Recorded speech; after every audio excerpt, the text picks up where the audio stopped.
The most photographed woman on earth, chased by cameras, loved by millions, trapped inside an institution older than democracy itself. And on one August night in Paris, everything stopped. But to understand that night, you have to understand the system she walked into and slowly began to outgrow.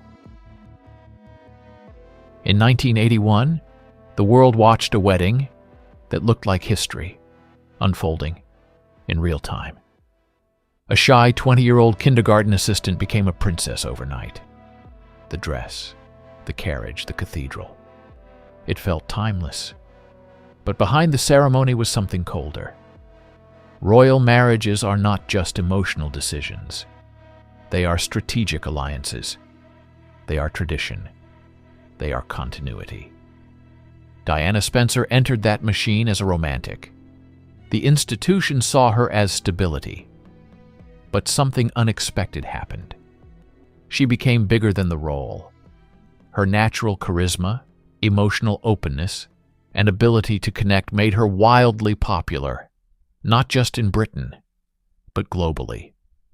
And in systems built on hierarchy, popularity can become complicated, especially when it surpasses the heir himself. Diana did something subtle, but powerful. She touched people, literally. During the AIDS crisis, fear dominated public perception. Diana shook hands without gloves. That image traveled around the world. She sat on hospital beds. She knelt to children's eye level. She cried publicly. These were small human gestures. But inside royal tradition, they were radical. Meanwhile, inside her marriage, distance grew. By the late 1980s, emotional fractures were visible. Public appearances looked composed. Private life was different. Eventually, separation became unavoidable. But Diana didn't fade quietly. She began shaping her own narrative. And that's when things changed. Summer, 1997. Southern France. Yachts. New beginnings. But wherever she went, cameras followed. On the night of August 30th, she left the Ritz Hotel in Paris after midnight. The vehicle entered the Pont de l'Alma tunnel. Moments later, impact.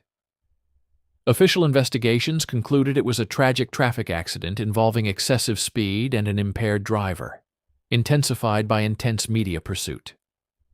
But public reaction went beyond grief. Millions flooded London streets. Flowers covered Kensington Palace.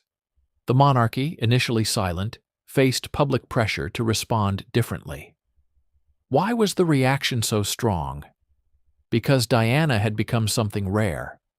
She represented vulnerability inside power. She represented empathy inside structure. And when she stepped outside palace control, she symbolized independence. Even decades later, debates continue. Not accusations, but questions about fame, responsibility, and pressure. Her legacy isn't mystery, it's transformation. She helped reshape how modern royalty interacts with the public. She humanized an institution that once felt distant. And she paid a price for visibility few could withstand. History often gives us clean endings. This wasn't one of them. A tunnel in Paris closed a chapter, but it opened something else.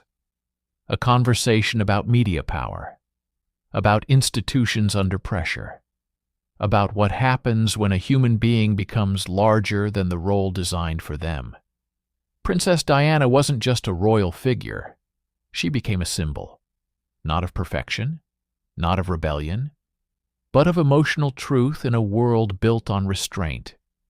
And maybe that's why her story still unsettles people, because it forces uncomfortable questions. Was she too independent for tradition? Too open for a system built on silence? Too human for a global spotlight that never blinks? The official conclusions are clear, but the emotional impact, that's what remains. Even today, decades later, her name still sparks reflection. Not because of mystery, but because of what she represented: visibility, compassion, and the cost of both. If you want more deep, powerful stories about figures who changed history, sometimes without meaning to, make sure you subscribe. Because some legacies don't fade. They echo